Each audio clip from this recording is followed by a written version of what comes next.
పల్లెటూరు చివర ఉన్న చిన్న ఇంట్లో రామచిలుక తన భార్య అయిన కాకితో కలిసి ఉండేది. రామచిలుక పేరు పిహు, కాకి పేరు కుహు. పిహు చురుకైనది, కొత్తగా ఏదైనా చేయాలని ఎప్పుడూ ఉత్సాహంగా ఉండేది. కుహు మాత్రం నగరంలో తిరిగిన కాకి, కానీ పెళ్ళయ్యాక పల్లెటూరు జీవితాన్ని ఒప్పుకుంది. ఒకరోజు ఉదయమే పిహు ఇలా చెప్పింది. కుహు, మన ఇంటి ముందు స్థలం ఉంది కదా, మనం మొక్కజొన్నలు వేయాలి. ఆ పొలం వృధాగా ఉంచొద్దు. పైగా వానాకాలం కూడా వచ్చింది. కుహు ఆశ్చర్యంగా, మొక్కజొన్నలేంటండి? అవి పెంచడం నాకు రాదు. పైగా పక్కింటి బన్నుబాతు అన్ని పాడు చేశాడంట. బన్నుబాతుది పెద్ద భూమి, పెద్ద వ్యవసాయం. మనది చిన్న స్థలమే కదా, ఏం కాదు. అందులో మొక్కజొన్నలు వేస్తే సరిపోతుంది. ఎటు వినోదం కూడా, పైగా కొంత ఆదాయం కూడా వస్తుంది.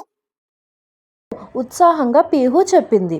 కుహుకు మొదట అలసటగా అనిపించినా పిహు ఉత్సాహం చూసి ఒప్పుకుంది. ఇద్దరూ కలిసి పాత బుట్టల్ని తీసుకొని మొక్కజొన్న గింజలు వేయడానికి తయారయ్యారు. ఊరిలోని రైతు సెంటర్కి వెళ్ళి మంచి గింజలు తీసుకొచ్చారు. రోజులలోపే మొక్కజొన్నలు మొలకెత్తాయి. చిన్న చిన్న మొక్కలు చూస్తే కుహుకు ఆనందంగా అనిపించేది. ప్రతి ఉదయం భార్యాభర్తలు అయిన పిహు, కుహు వాటికి నీరు పోసేవారు. కాలక్రమంలో మొక్కలు పెరిగి ఎత్తైన వాటిగా మారాయి. మిగతా ఇంటివాళ్ళు చూసి ఆశ్చర్యపోయారు. ఒకరోజు కుహు ఇలా చెబుతుంది.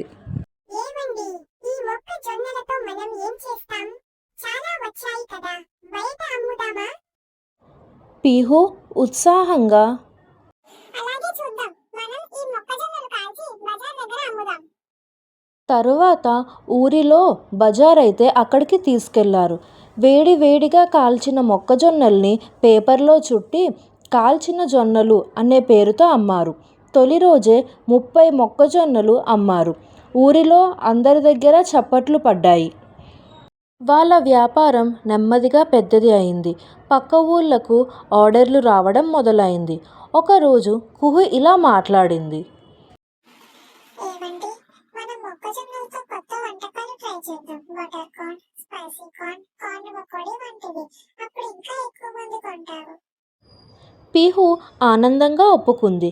తక్కువ పెట్టుబడితో మొక్కజొన్న కార్న్ను ఇంటి ముందు ఓ చిన్నగా ఏర్పాటు చేశారు. విద్యుత్ ఓవెన్, చిన్నగా కౌంటర్ కూడా పెట్టారు. పిహు కుహు హాట్ హాట్ అని పేరు కూడా పెట్టారు. వచ్చేవారందరికీ వెన్నపూస, లెమన్ స్పైసీ, మకాయ్ మసాలా లాంటి వెరైటీలు అందించేవారు. సాయంకాలం ఊరిలో బన్నుబాతు, జానుగ్రద్ద, దియా పావురం వీరిని పొగిడేవారు. ఒక నెలకి వారికి రోజుకు 1000 రూపాయలు పైగా ఆదాయం వచ్చేది. కుహు ఆశ్చర్యంగా, సాధ్యపడింది మీ ఆలోచన వల్లే. నేనైతే మొదట భయపడ్డా. ఇప్పుడు మనిద్దరం ఉద్యోగాలు లేని వ్యాపారవేత్తలయ్యాం. ఇది మనిద్దరం కలిసి చేసిన పని కాబట్టి సాధ్యమైంది. చిన్న చిన్న ప్రయత్నాలే గొప్ప మార్పులకు దారితీస్తాయి బంగారం. అని ఇద్దరూ పడుకుంటారు.